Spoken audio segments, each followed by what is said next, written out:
Note: the following video depicts a specific configuration of the tablet. The same removal and replacement procedures apply to all configurations of the tablet. Before you begin, remove the battery cover, rear plate, and middle frame.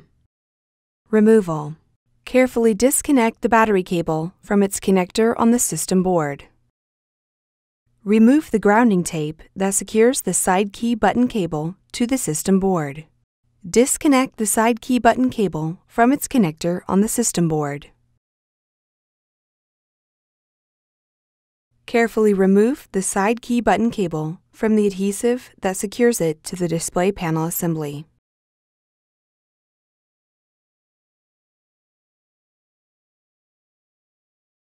Place the side key button cable in a static dissipative bag.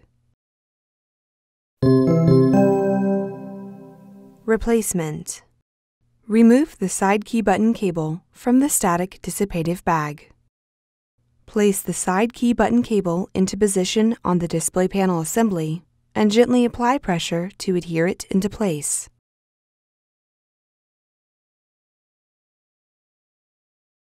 Connect the side key button cable onto its connector on the system board.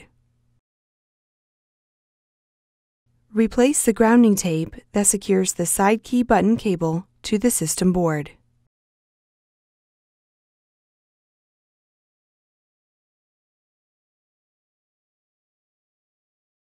Carefully connect the battery cable into its connector on the system board.